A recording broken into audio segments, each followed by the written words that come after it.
श्री गणेशाय नमः, श्री सरस्वत्यै नमः, श्री गुरुभ्यो नमः, श्री कुलदैवताय नमः। अक्कलकोट निवासी पूर्ण दत्तावतार दिगंबर परम करुणामूर्ती श्री स्वामी समर्थ महाराज यांना साष्टांग नमस्कार। जे ब्रह्मस्वरूप आहे, परमानंद देणारे आहे, अखंड सुखाचा स्रोत आहे, जे ज्ञानस्वरूप आहे, आकाशासारखे विशाल आहे, जे एकमेव सत्य आहे, नित्य निर्मळ आहे, सर्व साक्षीभूत आहे, त्रिगुणांच्या पलीकडे आहे, अशा त्या सद्गुरूंना मी मनोभावे वंदन करतो। रक्तवर्ण अंगकांती, कमळासारखे नेत्र, सदैव प्रसन्न मुख, अंगावर कंथा, मस्तकी टोपी, गळ्यात माळ, हाती दंड आणि कमंडलू धारण करणारे, भक्तांचे रक्षण करणारे, त्रैलोक्याचे पालन करते, भक्तवत्सल असे श्री स्वामी समर्थ कलियुगात अवतरले। जय जय क्षीरसागर विलासा, मायाचक्र चालविणारा अविनाशी, अनंत शेषावर शयन करणारा, संपूर्ण विश्वाचा निर्माता, समुद्रकन्येचा पती, सर्व कारणांचा कारणभूत। ग्रंथाच्या आरंभी त्या आदिपुरुष विष्णूचा अवतार असलेल्या गजाननाचे आणि शिवपुत्र गणेशाचे स्मरण करून त्यांच्या चरणी मस्तक झुकवून वर मागतो की श्री स्वामी चरित्र सारामृत हा ग्रंथ निर्विघ्नपणे पूर्ण होवो।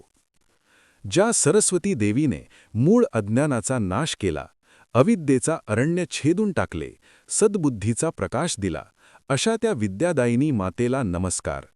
जसे मातापिता जीवाला मार्गदर्शन करतात, तसेच सद्गुरू शिष्याला मार्ग दाखवतात।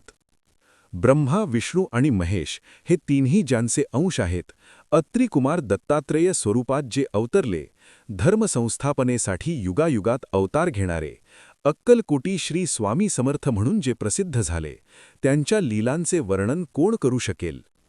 त्यांचे रूप, त्यांचा काळ, त्यांची जात, त्यांचे कुळ कोणालाही ज्ञात नाही। महासिद्ध म्हणून त्यांनी नाना चमत्कार दाखविले, भक्तांचे मनोरथ पूर्ण केले, म्हणून त्यांच्या चरणी साष्टांग नमस्कार करून मीही प्रार्थना करतो। हे स्वामीनाथा, कर्ता आणि करविता तूच आहेस। माझ्या शब्दांमध्ये अहंकार नसावा, माझ्या वाणीमध्ये केवळ तुझी महती असावी। ही स्तुती ऐकून स्वामीराज प्रसन्न झाले आणि कवीस अभयदान दिले। वरदहस्त ठेवून म्हणाले, तू निर्भय होऊन ग्रंथरचना कर। साधुवृंद, संत, महाज्ञानी, व्यास, वाल्मिकी, कालिदास, श्रीधर, वामन, तुकाराम आदी सर्वांच्या चरणी नमन करून मी हा ग्रंथ आरंभितो। श्रोतेहो, तुम्ही विद्वान आहात, माझी भाषा साधी आहे, परंतु स्वामींची लीला अपार आहे। ती समुद्रासारखी विशाल आहे, त्यातील काही मोतीच मी उचलू शकलो आहे। ही कथा भक्तांच्या आनंदासाठी आहे। पहिला अध्याय गोड आणि मंगल आहे, असे श्री स्वामी चरित्र सारामृत सांगते।